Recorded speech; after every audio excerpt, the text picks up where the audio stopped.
to start off by saying something about Magical Mystery Cure.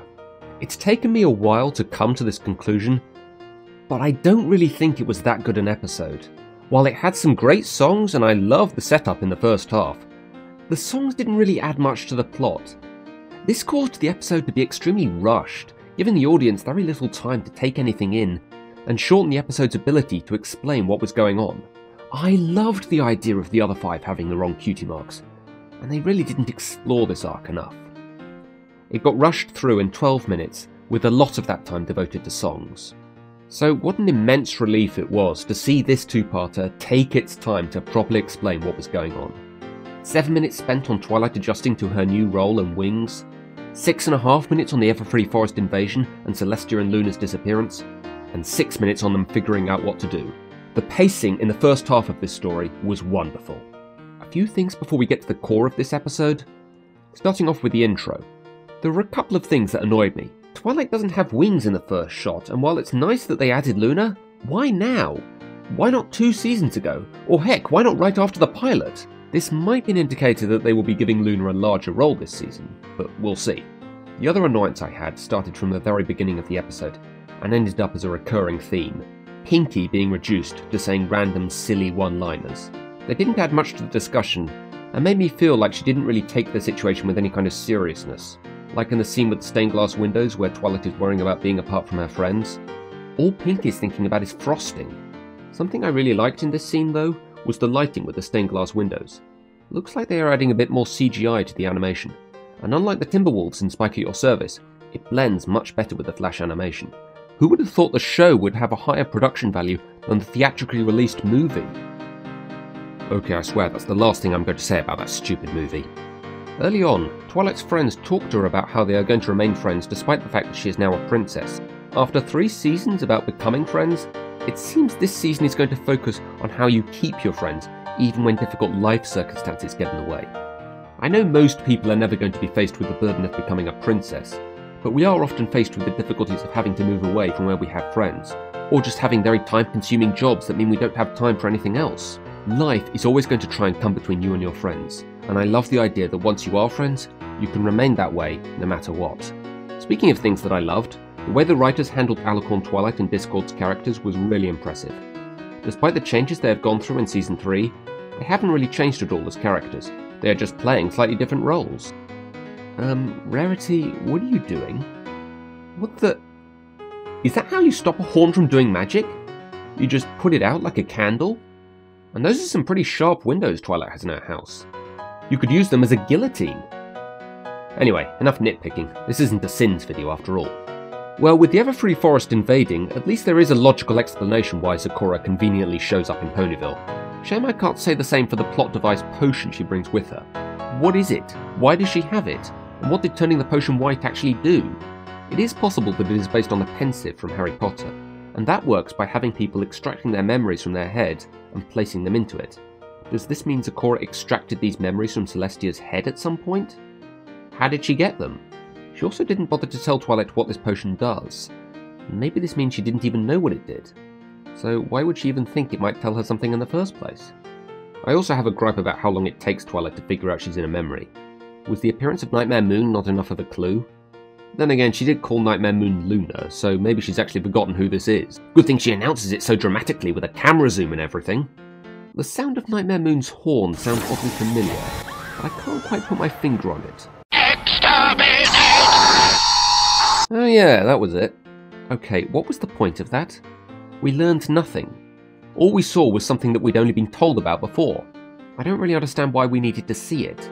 I can accept the second flashback a bit more because it at least shows us something that becomes relevant later. Though this line still annoys me. This must be when they turned Discord into stone. Thank you, Princess Obvious. It was really exciting to see that the elements actually came from somewhere and didn't just show up one day. It gives them a reason to get rid of them once and for all. I do still have to question where the tree comes from though. It doesn't appear to be made of wood, so it couldn't have grown from anything. But I guess it's not really important. The Crocodile is kind of a creative new monster, but the whole conflict it creates is resolved way too quickly, with no real purpose other than the rather forced issue of Twilight not going with them. While the events in the Everfree Forest in the pilot were still kind of contrived, they were at least paced well, and there was a bit of time before their real significance was revealed. Here it's just... I don't know what we're going to face in there, but whatever it is, I know we need to face it together. Crocodile defeated and... Maybe it wouldn't be such a bad idea for Twilight to go back to Ponyville and let us look for the Tree of Harmony without her. all in the space of barely a minute. Going back to the comparison with the pilot, the friendship between the 6 of them is formed around them facing 5 different obstacles and a final showdown with Nightmare Moon that cover almost all of the second part.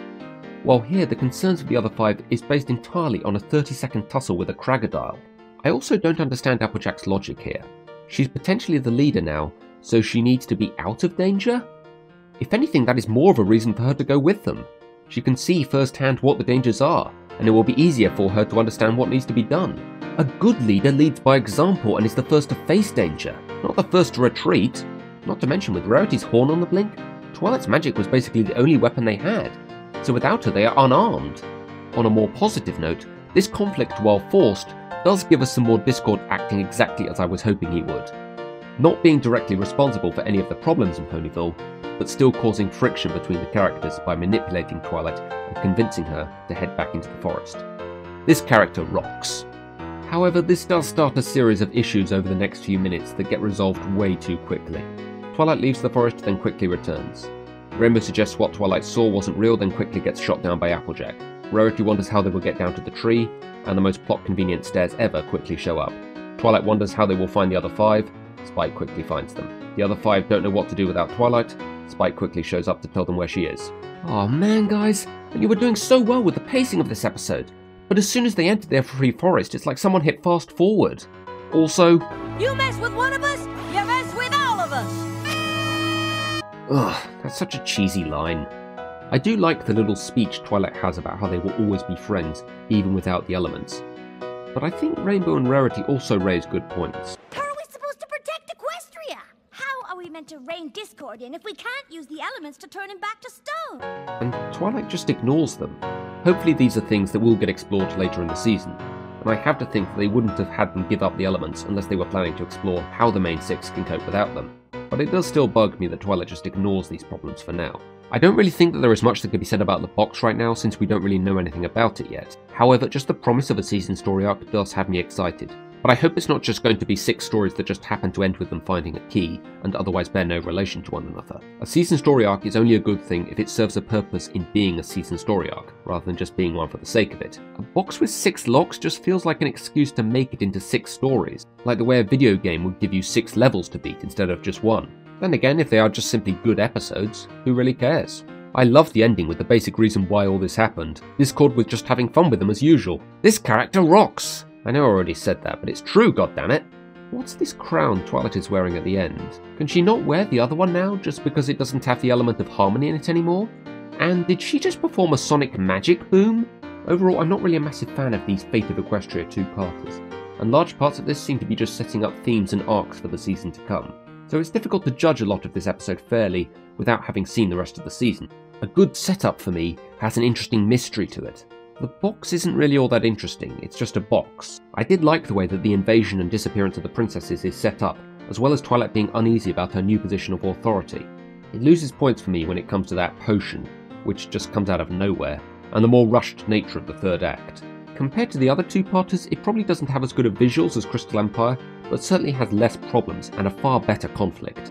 I don't really think it works as well as a story on its own as Return of Harmony or A Canterlot Wedding, and doesn't have as good a pacing either. As for this issue some people seem to have about the idea that it is taking place only a year after the events of the first episode, I would like to suggest that the episodes are not being shown in chronological order, but the obvious really debunks on that theory pretty quickly. So yeah, while it doesn't make much sense, I don't think it really matters. It's what these characters do that's important, not what time frame it happens under.